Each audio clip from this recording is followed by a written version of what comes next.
Ce soir, c'est Noël. Autour de ta table, il y aura ta famille, tes proches, ceux que tu aimes.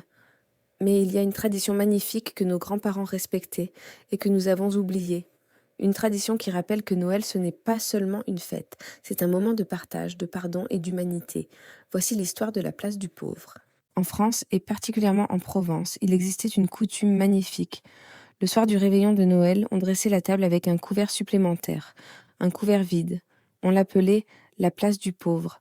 Cette place était destinée à accueillir celui qui frapperait à la porte, le mendiant qui demandait l'aumône, le voyageur égaré, l'étranger sans famille, ou simplement un proche avec qui on s'était disputé. Nos grands-parents mettaient sous la nappe un peu de paille, symbole d'humilité et de simplicité. Et au centre de la table, cette place vide, pour rappeler que personne ne devrait être rejeté, que chacun mérite une place. Le pain était coupé en 3 parts, la part du pauvre, la part des convives, et la part fétiche qu'on gardait dans une armoire toute l'année porte bonheur. Cette tradition nous enseigne quelque chose de magnifique.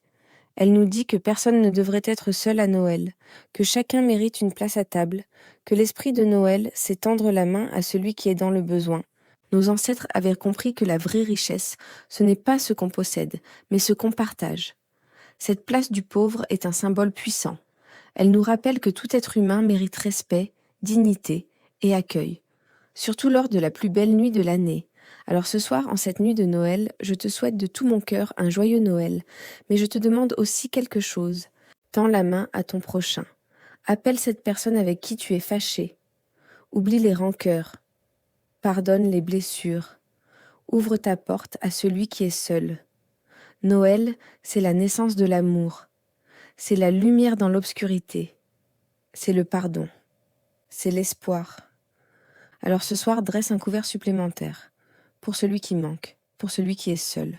Ou simplement pour te rappeler que l'esprit de Noël, c'est le partage. Joyeux Noël à tous. Que cette nuit soit remplie d'amour, de chaleur et d'humanité. Si cette tradition t'a touché, dis-le en commentaire. Partage cette vidéo pour faire revivre cette belle coutume et surtout passe un merveilleux Noël entouré de ceux que tu aimes. À bientôt pour les légendes de France et d'ailleurs. Joyeux Noël.